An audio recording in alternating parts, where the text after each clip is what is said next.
সুস্থ থাকার জন্য ঔষধের উপর নির্ভরশীল হবেন নাকি অভ্যাসের উপর নির্ভরশীল হবেন? এটি মিলিয়ন ডলারের প্রশ্ন। অবশ্যই আমাকে কমেন্ট করে জানান। ভারতবর্ষের প্রতি 3 জনের মধ্যে একজন হাই ব্লাড প্রেশারে ভুগছেন। প্রত্যেক বছর যারা আন্ডার ট্রিটমেন্টে আছেন তাদের সংখ্যাটাই হচ্ছে 30 কোটি। দুর্ভাগ্যবশত হলেও এটা একটা ভয়ঙ্কর সত্য বলছি, 50% মানুষ বুঝতেই পারে না তারা হাই ব্লাড প্রেশারে ভুগছেন। আমার এক ক্লায়েন্ট যার বয়স 42 বছর, তিনি সুস্থ সবল এবং অফিসে কাজ করতেন। একদিন হঠাৎ তার মাথা ঘুরে যায় এবং লুটিয়ে পড়েন। সঙ্গে সঙ্গে হসপিটালে নিয়ে যাওয়া হয়। ডাক্তার দেখার পর বলে দেন যে ওনার প্রেশার 180/110। তো যখন আমার ক্লায়েন্টকে প্রশ্ন করা হয় যে আপনি কি কিছুই বুঝতে পারেননি, উনি বলছেন না স্যার। ভেবে দেখেছেন হাই ব্লাড প্রেশারের কারণে হার্ট অ্যাটাক, স্ট্রোক হঠাৎই চলে আসে। এই জন্য আমাদের প্রত্যেকেই সচেতন থাকতে হবে যাতে আমাদের ব্লাড প্রেশারকে স্বাভাবিক রাখা যায়। ওয়ার্ল্ড হেলথ অর্গানাইজেশন বলছে যে 7.5 মিলিয়ন মানুষ প্রত্যেক বছর পরলোক গমন করে এই মহামারীর কারণে, অর্থাৎ হাই ব্লাড প্রেশারের কারণে হঠাৎ করে হার্ট অ্যাটাক, স্ট্রোক হয়ে মানুষ মারা যায়। এছাড়াও কিডনি বিকল হয়ে পড়ে, চোখের সমস্যা হয় এবং স্নায়ুতন্ত্রও এফেক্ট করে ফেলে। তাই একে সাইলেন্ট কিলার বলা হয়। তাই প্রত্যেকের ধ্যান দেওয়া উচিত, নিয়মিত ব্লাড প্রেশার চেক করান আপনি আপনার জেনারেল ফিজিশিয়ানের কাছে। আসুন আমরা বিজ্ঞানের আলোকে আজ আলোচনা করি হাই ব্লাড প্রেশার কী, এটা কিভাবে আমাদের শরীর বাসা বাঁধে, এর সমাধানের উপায় কী। অবশেষে ধ্যান দেন শেষে আমি এমন কিছু সহজ রুটিন আর অভ্যাসের কথা বলবো যেগুলো আজ থেকেই ফলো করে আপনার ব্লাড প্রেশারকে সম্পূর্ণ নিয়ন্ত্রণে রাখতে পারবেন। তাই ভিডিওটা শেষ পর্যন্ত দেখুন। ব্লাড প্রেশার কি? ব্লাড প্রেশার হলো অর্থাৎ আমাদের হার্ট যখন রক্ত পাম্প করে, রক্তনালীর অর্থাৎ ভিতরে যে চাপের সৃষ্টি করে, অর্থাৎ রক্তনালীর দেওয়ালে যে চাপের সৃষ্টি হয়, সেই চাপ যদি স্বাভাবিকের চেয়ে বেশি হয় এবং দীর্ঘদিন ধরে থাকে তবেই তাকে আমরা হাই ব্লাড প্রেশার বলে থাকি। এই হাই ব্লাড প্রেশার আসে মেনলি কয়েকটি কারণে। যদি আমরা অতিরিক্ত লবণ খাই, এর কারণেও হাই ব্লাড প্রেশার আসতে পারে।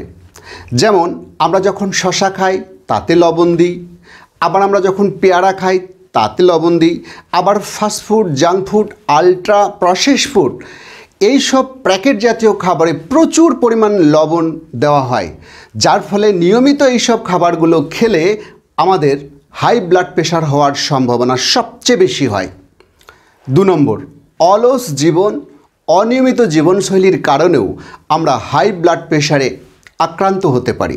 যেমন আজকালকার দিনে সবচেয়ে বেশি যেটা ল্যাপটপ, মোবাইল এবং কম্পিউটারে বসে কাজ করতে হয়, ওয়ার্ক ফ্রম হোম, অর্থাৎ আমাদের হাঁটা চলার কোনো উপায়ই থাকে না, অর্থাৎ শরীরকে মুভমেন্ট না করানোর জন্যও আমাদের হাই ব্লাড প্রেশার চলে আসতে পারে। 3 নম্বর কারণ হচ্ছে যদি স্বাভাবিকের চেয়ে ওজন বেশি থাকে, অর্থাৎ শরীরে যদি এক্সেস ফ্যাট থাকে, এই কারণেও হাই ব্লাড প্রেশার হতে পারে। যেমন যদি 1% ফ্যাট বেশি থাকে, আমাদের হার্টকে এক্সট্রা 18 বার পাম্প করতে হয় এক্সট্রা। তাহলে যদি আপনার 10% ফ্যাট বেশি থাকে, আপনার হার্টকে কতটা কাজ করতে হচ্ছে একবার ভেবে দেখুন, যার ফলে আমরা খুব দ্রুত বুড়িয়ে যাই। 4 নম্বর কারণ হচ্ছে স্ট্রেস ম্যানেজমেন্ট না করতে পারা। দৈনন্দিনের কর্মব্যস্ত জীবন আর আধুনিক জীবনশৈলীর কারণে আমাদের স্ট্রেস প্রত্যেকেই গ্রাস করে ফেলে আমাদেরকে। যদি স্ট্রেসকে একটা ছোট্ট উদাহরণ হিসেবে বলি, আমি বাঁকুড়া থেকে হাওড়া ট্রেনে যাচ্ছি, আমার হাতে টিকিট আছে, কিন্তু ট্রেনে না চেপে আমি লাইনের উপর দৌড়াচ্ছি। It is called stress. এই স্ট্রেস ম্যানেজমেন্ট যদি সঠিকভাবে করা যায় তাহলে হাই ব্লাড প্রেশারকে পূর্ণ নিয়ন্ত্রণে আনা যায়। নেক্সট হচ্ছে যে আমাদের জীবনশৈলীতে সব কিছু খুব দ্রুত চাই, ফাস্ট লাইফ, ফার্স্ট জেনারেশন, এইসব চিন্তাভাবনার মধ্যে আমাদের প্রজন্ম যখন চলে আসছে, তাই এখনকার দিনে 27 থেকে 35 বছর বয়স্ক ছেলেমেয়েদের মধ্যে high blood pressure, type 2 diabetes চলে আসছে। এটি একটি কারণ, অত্যাধিক স্ট্রেস হওয়ার কারণে। তাই স্ট্রেস ম্যানেজমেন্ট করতে না পারলে হাই ব্লাড প্রেশারে আক্রান্ত হবেই মানুষ। 5 নম্বর কারণ হচ্ছে বয়সজনিত কারণ। আমাদের অনেক সময় বার্ধক্যজনিত কারণেও ব্লাড প্রেশার হাই হতে পারে। এছাড়া জেনেটিক প্রভাবে অর্থাৎ বংশগতভাবেও এই সমস্যা আমাদের শরীরে আসতে পারে। তাহলে এই বেশ কটা কারণ যদি আমরা একটু নজরদারি করি আমাদের স্বাস্থ্যের উপর, আমরা খুব সহজেই কিন্তু ব্লাড প্রেশারকে নিয়ন্ত্রণে আনতে পারবো। আমি 10টি সহজ অভ্যাসের কথা আপনাদের বলবো, যেগুলো বিজ্ঞানের আলোকে আলোচনার মাধ্যমে আমরা বোঝার চেষ্টা করব সুষম আহার কিভাবে আপনার ব্লাড প্রেশারকে নিয়ন্ত্রণ করে। আইডিয়াল ব্রেকফাস্ট আইডিয়াল টাইমে নিতে হয়। আমাদের ব্রেকফাস্ট হওয়া উচিত 7টা থেকে 8টার মধ্যে। Lots of fruit and vegetable দিয়ে ব্রেকফাস্ট করা উচিত। মনে রাখবেন, ব্রেকফাস্ট আপনি যাই খান সেটা অবশ্যই হজম হতে হবে 2 থেকে 2.5 ঘন্টার মধ্যে।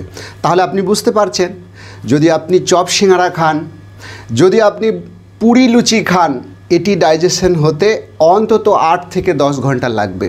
এই নিয়মটা কিন্তু আপনাকে মনে রাখতে হবে।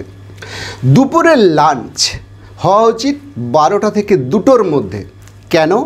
12টা থেকে 2টোর মধ্যে আমাদের হাইড্রোক্লোরিক অ্যাসিড সর্বোচ্চ স্তরে শরীর ক্ষরণ করে, যার ফলে ডাইজেশনে খুব হেল্প হয়। তাই রাতের খাবার কখনোই ভারী করা উচিত নয়।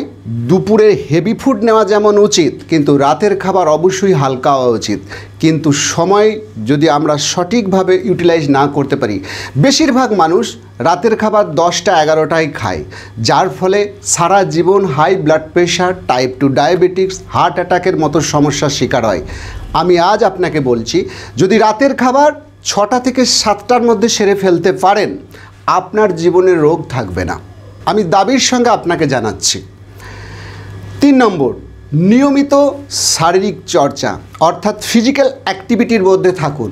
যদি আপনি প্রত্যেক দিন 15 থেকে 30 মিনিট ডেলি বেসিসে অ্যাক্টিভিটি করেন, আপনার রক্ত সঞ্চালন খুব দ্রুত হবে, যার ফলে কী হবে, অক্সিজেন স্যাচুরেশন আপনার শরীরে খুব সুন্দর হবে, যার ফলে শরীর ইনস্ট্যান্ট এনার্জি আর ফিটনেস থাকবে, আর রক্তনালীগুলো আপনার শিথিল হয়ে যাবে এবং ব্লাড প্রেশারের ঝুঁকি অনেকটাই কমে যাবে। আর যদি ওয়েট বেশি থাকে, তাহলে আপনাকে অবশ্যই ওয়েট ম্যানেজমেন্ট করতে হবে। তবে খেয়াল রাখবেন, ওয়েট ম্যানেজমেন্ট করার জন্য নিজে নিজে না করে আপনি ফিটনেস কোচ অথবা ওয়েট ম্যানেজমেন্ট কোচের পরামর্শ নেন। তাহলে বিজ্ঞানসম্মতভাবে আপনি যদি ওয়েট লস করেন, তবেই আপনার ব্লাড প্রেশার নর্মাল হবে। আপনি দেখেছেন কিছু কিছু মানুষ পাতলা দুপলা দেখতে, বাট তাদের হাই ব্লাড প্রেশার থাকে। তার মানে শুধু ওয়েট ম্যানেজমেন্ট করলেই আপনার হাই ব্লাড প্রেশারটা স্বাভাবিক হবে না, কারণ আপনার চাই প্রপার এডুকেশন ওয়েট লসের জন্য। তাই ফিটনেস কোচ অথবা ওয়েলনেস কোচ অথবা ওয়েট ম্যানেজমেন্ট কোচের সাহায্য নেন। 4 নম্বর, মানসিক চাপ নিয়ন্ত্রণ করার জন্য আপনাকে মাইন্ডফুল অ্যাক্টিভিটির মধ্যে থাকতে হবে। যেমন সকালে ঘুম থেকে উঠে আপনি 10 মিনিট ব্রিথিং এক্সারসাইজ করুন, এবং যখন আপনি বাইরে হাঁটতে যাবেন বা ঘুরতে যাবেন, আপনি সোশ্যালাইজেশনের মধ্যে থাকার চেষ্টা করুন, অর্থাৎ মানুষের সঙ্গে বন্ধুত্বপূর্ণ সম্পর্ক গড়ে তুলুন। দেখবেন আপনার মাইন্ডফুলনেস অ্যাক্টিভিটি আপনাকে ব্লাড প্রেশার রিডিউস করতে সাহায্য করবে।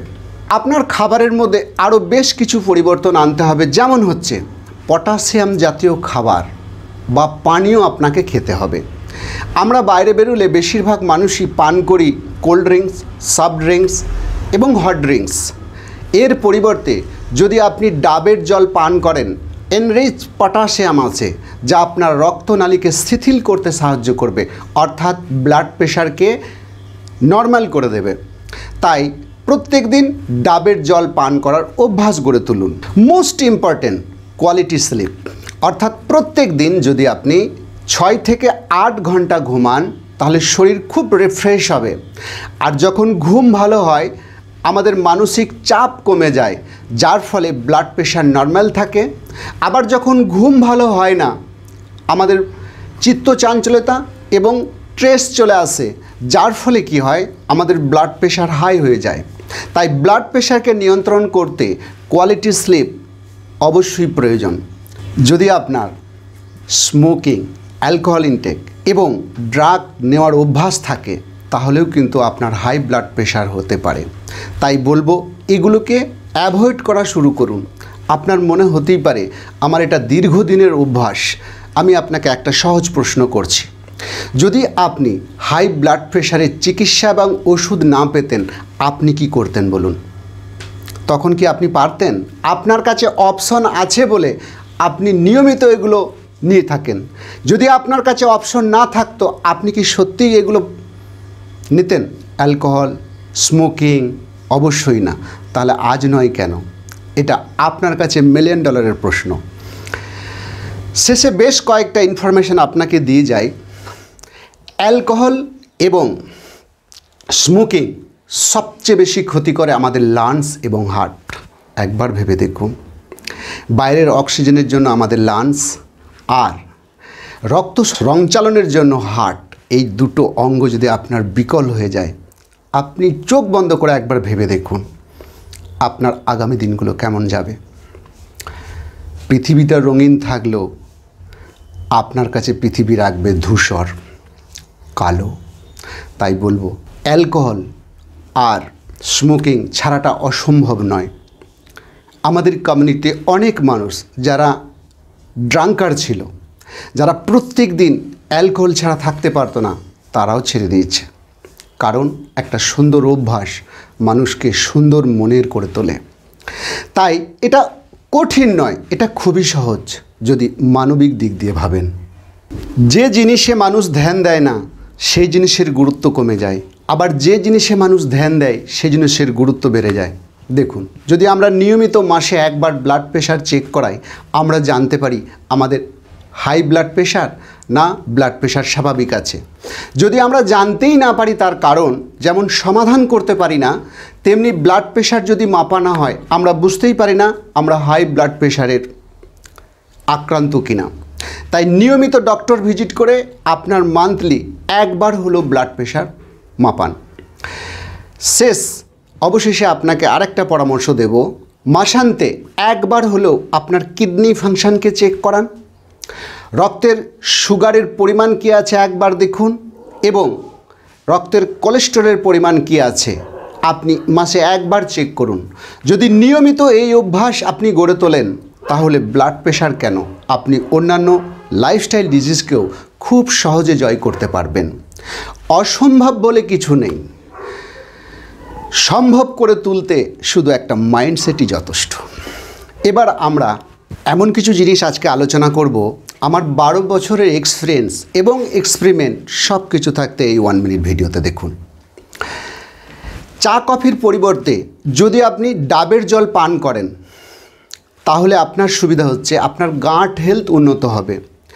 আর যার পেট ভালো তার সব ভালো, আর যার পেট ভালো তার মনও ভালো। যদি আপনি বড় মনের মানুষ হয়ে উঠতে চান তাহলে ডাবের জলকে নিত্যদিনের সঙ্গী বানিয়ে দেন চা কফির পরিবর্তে। আমরা দেখেছি, আমার অভিজ্ঞতা থেকে বলছি আপনাকে, কোনো মানুষ এক্সারসাইজ করতে চায় না, কেন জানেন? এটাকে বিলাসিতা ভাবে। আবার ডক্টর যখন লাল কালিতে লিখে দেয় যে যদি আপনি 30 মিনিট এক্সারসাইজ না করেন ঠিকানা বদল হয়ে যাবে, তখন ভোর থেকে মানুষ ছোটা দৌড়া শুরু করেন। আপনিও তাদের মধ্যে একজন নয় তো? আমি বলবো এক্সারসাইজটা অভ্যাসে পরিণত করুন। একা একা আপনার ভালো লাগবে না, কমিউনিটির সঙ্গে এক্সারসাইজ করুন, অনলাইন অফলাইন যেটা পারেন, অথবা আপনার ওয়াইফের সাথে বা আপনার পরিবারের সঙ্গে স্বাস্থ্যকর অভ্যাস গড়ে তুলুন। 15 থেকে 20 মিনিট যদি এভরিডে এক্সারসাইজ করেন আপনার 4টে হরমোন ক্ষরণ হবে, যেমন অক্সিটোসিন, ডোপামাইন, সেরোটোনিন, এন্ডোরফিন। এই হরমোনগুলো আপনাকে শুধু নয় আপনার পরিবারকে সব সময় হাসি খুশি থাকবে। আর যখন মনে খুশি থাকবে রোগ তখন সহস্র কোষ দূরে থাকবে। আর মন যখন দুঃখী থাকবে, চণ্ডালের রাজত্ব চলবে। চয়েস আপনার, এক্সারসাইজ করবেন কি করবেন না। নাম্বার 3, রাতের খাবারে ধ্যান দেন। লাইফস্টাইল এক্সপার্ট ডিন অর্নিস বলছেন, রাতের ভুঁড়িবোঝ, হার্ট অ্যাটাক, স্ট্রোককে পরোক্ষভাবে আমন্ত্রণ জানানো। আপনি যদি রাতে ভুঁড়িভোজে ধ্যান দেন তাহলে অবশ্যই ব্লাড প্রেশার আপনার সাথে থাকবে। আর যদি রাতে হালকা ডায়েট করেন তবে সময় অত্যন্ত গুরুত্বপূর্ণ।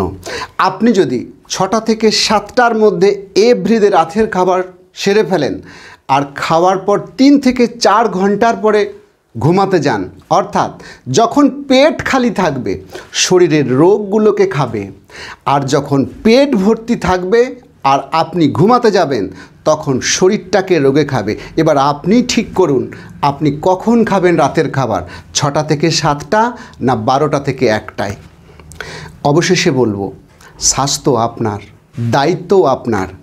আমি আপনাকে সাময়িক মোটিভেশন দিতে পারবো, কিন্তু আপনি নিজেকে মোটিভেট করার জন্য আপনার মাইন্ডসেট কিন্তু অত্যন্ত গুরুত্বপূর্ণ।